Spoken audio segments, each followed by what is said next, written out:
Voice, आज की आवाज। खेल एवं युवा कल्याण मंत्री यशोधरा राजे सिंधिया विभागीय अधिकारियों के साथ समीक्षा बैठक और खेलो इंडिया कार्यक्रम के अंतर्गत होने वाली प्रतियोगिताओं के संबंध में व्यवस्थाओं का जायजा लेने इंदौर पहुंची। इस दौरान मंत्री ने इंदौर की राव विधानसभा में तैयार हो रहे बीजलपुर खेल मैदान का भी निरीक्षण किया और कामों में लेट लतीफी के चलते अधिकारियों पर जमकर भड़की।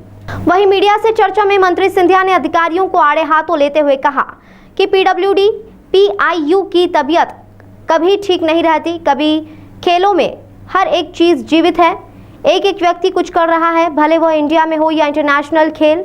मंत्री ने कहा कि मैं 2 साल पहले यहाँ आई थी, लेकिन खेद के साथ कहना पड़ रहा है कि अभी तक कोई काम नहीं हुआ है। हम खेलो इंडिया के वेन्यू देख रहे हैं। जनवरी 25 को खेलो इंडिया शुरू हो जाएगा और खेलो इंडिया के लिए इंदौर शहर को भी चुना गया है। चूँकि इंदौर में बहुत अच्छा बास्केटबॉल, रेसलिंग होती है, ऐसे में व्यवस्थाओं का जायजा लेने यहाँ पहुँची हूँ। 2 साल पहले मैं आई थी और मुझे दुख के साथ कहना है आपको ही कि अभी तक कोई काम नहीं हुआ। तो इसीलिए हम तो एक्चुअली खेलो इंडिया के वेन्यूज़ देखने के लिए आए हैं, पूरी टीम। जनवरी 31 को खेलो इंडिया शुरू हो जाएगा और खेलो इंडिया ने कहा है हम लोगों को कि हमें सिर्फ भोपाल में ही नहीं करना है, पर आप चूज़ करो वेन्यूज़ और हम इसको स्प्रेड आउट करना चाहते हैं, ब्रॉड बेस करना चाहते हैं खेलो इंडिया को।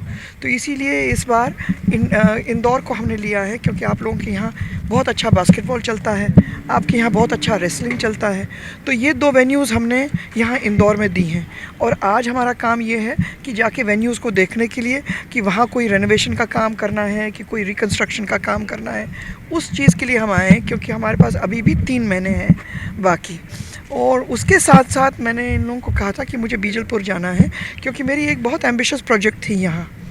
जब मोहंती साहब यहाँ के चीफ सेक्रेटरी थे तब उसके पहले मैंने यहाँ से लैंड ली थी उनसे, एजुकेशन विभाग से। और खेद है कि अभी तक हम लोग यहाँ जिस तरह से मैं चाहती हूँ वो काम अभी तक नहीं हुआ। अब कई कारणों से ये कहेंगे मुझे, वो मैं देखने के लिए आई हूँ कि क्या कारण थे और कितनी देर में लगेगी, क्योंकि 2023 में जैसे आपको पता ही है विधानसभा चुनाव आ रहे हैं और ये सारी चीज़ें मुझे ख़त्म करनी थी मेरी बीट पे। जैसे पुलिस की बीट होती है वैसे मेरी भी बीट होती है और ये मेरी बीट ख़त्म होने वाली है 23 में।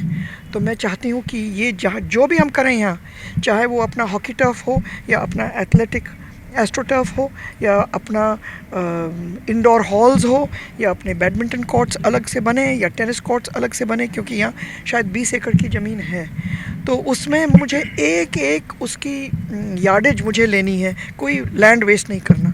तो मैं आज वही बैठूंगी अभी उनके साथ और पूछूंगी टाइमलाइंस क्या है, क्योंकि इस बार इनको टाइमलाइंस देने पड़ेंगे। मैम आपको लग रहा है 1 ईयर में कंप्लीशन होने का? जरूर 3 महीने लगते हैं बेस करने के लिए, 3 महीने लगते हैं एस्ट्रोटर्फ डालने के लिए। क्या कारण है मैडम कि 2 साल आज मैं पता लगाऊंगी।